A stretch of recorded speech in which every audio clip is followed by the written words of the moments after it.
Hello and welcome to Hard Line Rugby, the channel focusing on rugby union in the Americas. In hindsight, are any of us surprised that these two teams made the championship game?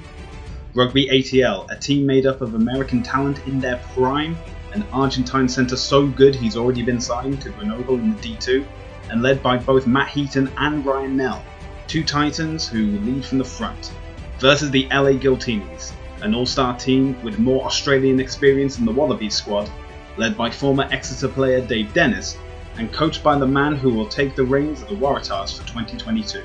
The two best defensive teams of the 2021 season, each getting through to the final match with a score in the closing 5 minutes of their respective conference finals.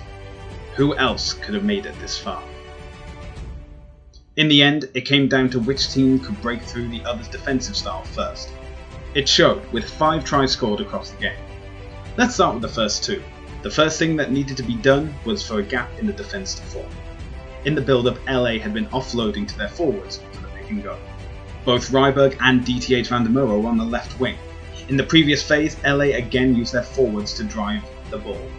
At fly half, Gitau notices that a gap had formed, and Ryberg joins him in the midfield.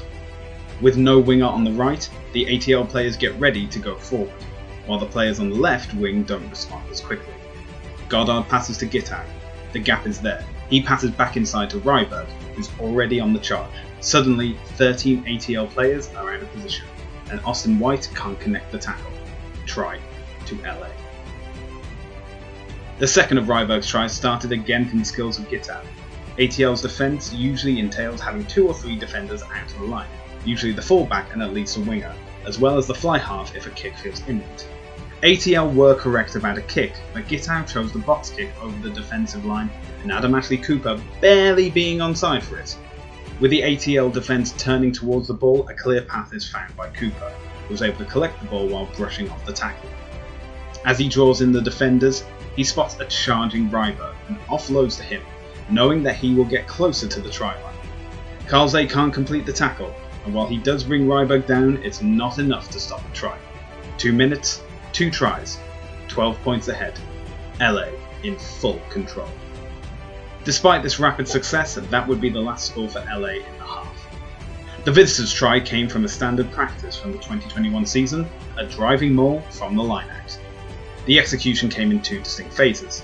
First, after Johan Momsen secured the ball, ATL focused on holding LA in position until the ball was moved back to Van Rensburg, giving a buffer of at least 2 players between LA and the ball. As Moan and Keys get into formation, LA has to disengage to remain legal. ATL takes the charge and pushes forward. When LA does engage, it's from the side. The advantage is secured, and even if the try isn't scored, ATL would retain possession. It doesn't matter in the end, as ATL drives forward far enough that Van Rensburg can get the try, despite Corey Thomas's attempts to prevent the score. A 12-point lead is cut to 5, and the game is on. The try which sealed the game looked like it would come from a driving maul. However, while LA did look to get the drive going, ATL's forwards prevented LA from copying their success. The downside of this tactic was that it drew in all of the forwards, leaving ATL's 6 backs to defend the width of the pitch. Goddard was able to get the ball and pass to Ryberg, though he was unable to get his hat trick. But the ATL players weren't as fast to react as their LA counterparts. The overlap was formed. Another push for the line sucked in more defenders for ATL, and by the time Van der Merwe received the ball, he had a clear line for the try. There was still over 25 minutes of the match to go, but this felt like the death blow to ATL. LA had also forced ATL into making penalty errors, such as their ruck arrival speed forcing Austin White to play the ball on the ground. Penalties allowed LA to rack up points and keep the distance between themselves and ATL more than 2 scores difference.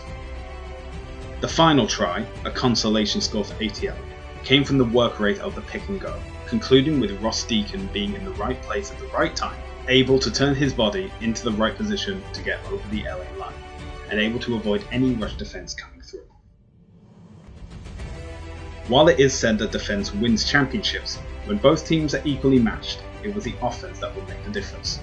The LA Giltinis had the better defence and offence on the day. Ultimately, this is a team that, despite being funded by Australian billionaire Alan Gilchrist, cares for each other personally. And this was evident when Matt Gittow was subbed off. The first thing he does is go to his teammate and friend, Adam Ashley Cooper, and hug him, the last time both will do so as professional players. This is their last championship final together because, for better or worse, this will not be the same team next year.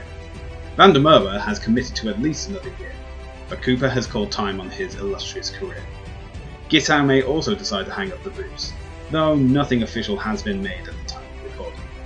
Furthermore, head coach Darren Coleman will be moving back to Australia to take up the same role with the New South Wales Waratahs. A lot of Giltinis players followed him to LA from Gordon. Now, with the championship already under their belts, will the allure of playing Super Rugby with their familiar coach be too much to stay in MLR? We will have to wait until 2022 to be absolutely sure.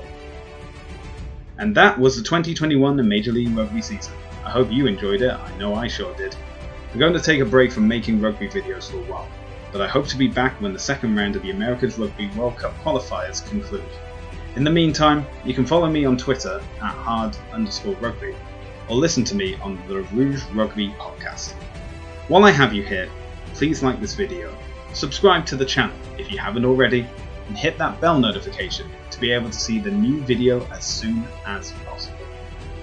As always, my name is Stuart, and thanks for watching.